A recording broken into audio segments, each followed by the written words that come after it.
Hey everybody, welcome to the channel. Just got back from the first day of Deadpool and Wolverine. I'm so tired. I'm sorry.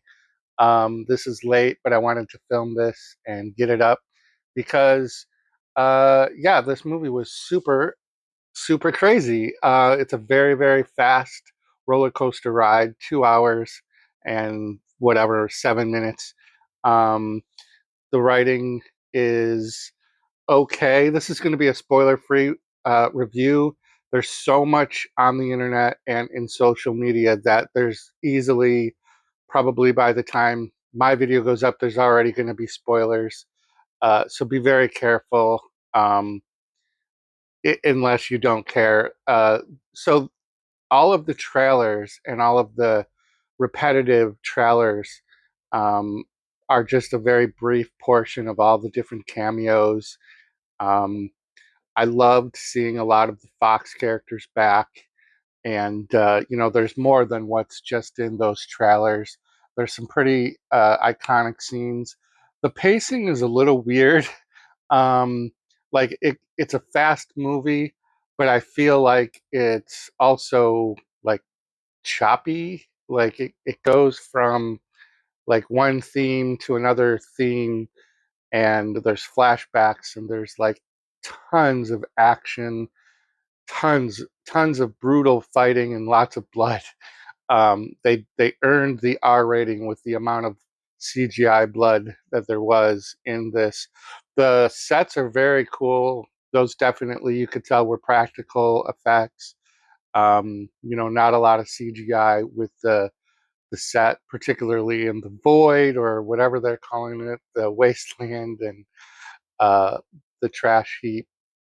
There are some very surprising characters in this, and so that's very fun.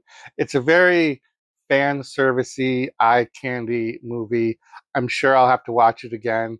I'll definitely start watching all the spoiler reviews, because even though I'm in my 50s and I've been reading comic books since, you know, 10 years old or whatever.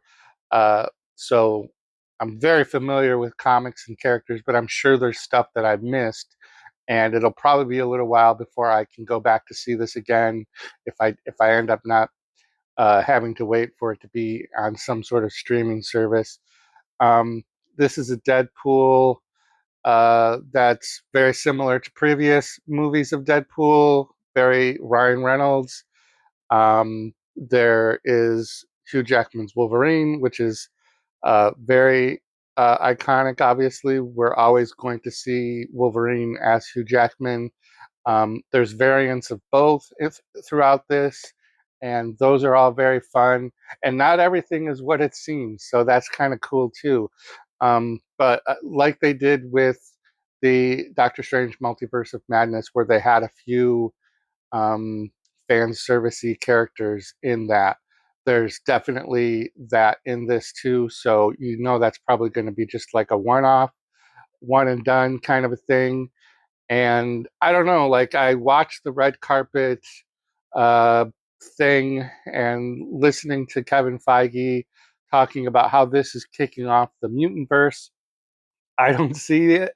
Um, this definitely doesn't do one of those things where it's like setting up multiple other movies coming in the future.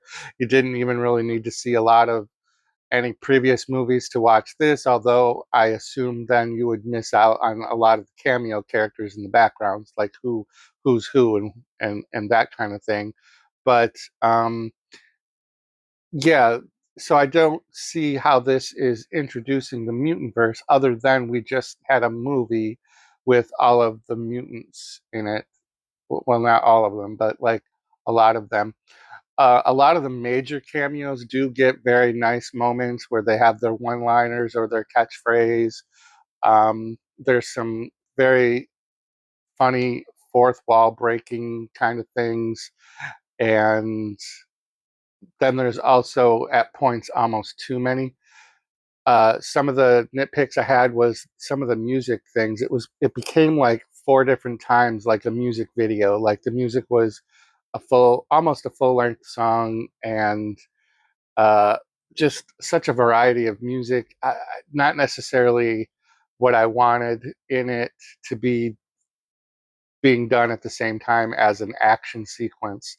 I'm sure I'll get over it. This will have like a 2 or 3 time rewatch for me, and then it'll probably go on the back shelf just like previous Deadpool movies.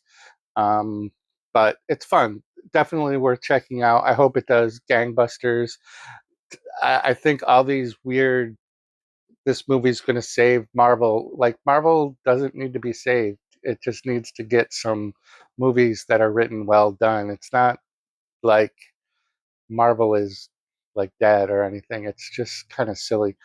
Um, but yeah, definitely worth checking out. Lots of action, lots of violence, lots of blood, lots of characters, lots of laughs. Oh, this is one of those things too. Like, just as a moviegoer, I usually go to like matinees where I'm like one of only like 4 or 5 people in a theater. This so environmental wise, I don't like sitting like so close to so many people, but it was like a sold out packed theater, and people were so loud during this too, like laughing and clapping. Like, even at the very beginning, there were so many people clapping. It always weirds me out because like I never am compelled to clap. I do, however, cry very easily. So it's another reason why I don't like to go to the movies when there's a lot of people, because I tear up very, very easily whenever there's any kind of emotional scenes, and there are in this. So there was probably like 3 times that I had tears coming down. And that's not to say that they're overly emotional. I'm saying I cry very easily. So I'm a broken person inside. I have very, very thin line of control of my emotions. That's a me thing, but there are heartfelt, sentimental moments in this movie between multiple different characters. So yeah, um, the crowd. The thing for me with the crowd, it's so weird to hear people clapping during a movie. I get laughing out loud. I do get that.